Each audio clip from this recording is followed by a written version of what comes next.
আপনার যদি দেশই না থাকে তাহলে আপনি যাই করতেছেন সব কিছু মিনিংলেস।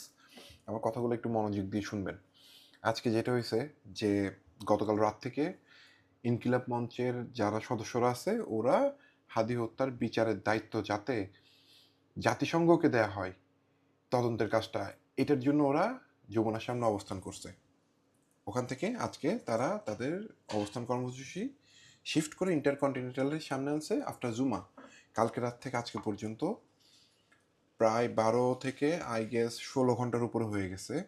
সরকার একটা পয়েন্টে গতকাল রাতেই বলছে যে ওরা জাতিসংঘকে এই তদন্তের দায়িত্বের জন্য চিঠি দিবে। আজকে বিকাল 5টা হয়ে গেছে অলরেডি।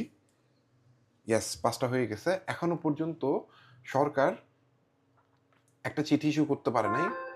এখন যখন তারা চিঠি ইস্যু করতে পারে নাই, এখন এটার প্রতিবাদে একটা পয়েন্টে ইনকিলাব মঞ্চের সদস্যরা যখন যমুনার দিকে হাঁটা দিচ্ছে তখন পুলিশ তাদেরকে জঘন্যভাবে মারছে। এই পুলিশ খানকির পোলারা কি করছে আমি বলি, দেখছি আমি ভিডিওতে, একটা বিল্ডিং এর মধ্যে কিছু লোক দাঁড়ায় আছে। ওরা বিল্ডিং এর লোক হইতে পারে, দেখে বোঝা যাচ্ছে ওরা আন্দোলনকারী না, নর্মাল লোকজন।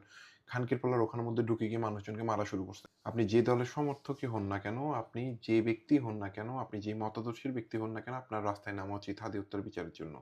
আজকে হাদি হত্যার বিচার না হলে এই বিচারহীনতার ক্ষোভ, এটা কোন লেভেলে যাবে ইউ কান্ট ইমাজিন। আমি আপনাকে একটু বলে দিই, এটা এমন লেভেলে যাবে যে একটা গোষ্ঠী বা এক শ্রেণীর মানুষ ওরা ক্ষেপে যাবে এবং ওরা নেক্সট টাইম গণ অভ্যুত্থান করবে না, ওরা যুদ্ধ করবে। সো হাদি হত্যার বিচারটা আপনি নিশ্চিত করতে যদি না নামেন তাহলে আপনি আপনার দেশকে নিশ্চিত যুদ্ধের দিকে ঠেলে দিচ্ছেন, এবং এটাই পতিত শক্তি এবং আপনার প্রতিবেশী ইন্ডিয়া এটাই চায় যে এই দেশটা অশান্ত হোক। একটু বুঝেন, রাস্তায় নামেন, যান, প্রতিবাদ করেন। হাদি হত্যার বিচারটা যাতে অ্যাটলিস্ট জাতিসংঘের কাছে দেয়া হয় এটা নিশ্চিত করেন প্লিজ। আর কিছু না, এই রাষ্ট্র পারবে না, এই রাষ্ট্র গুড ফর নাথিং, এই রাষ্ট্রই হাদিকে হত্যা করছে।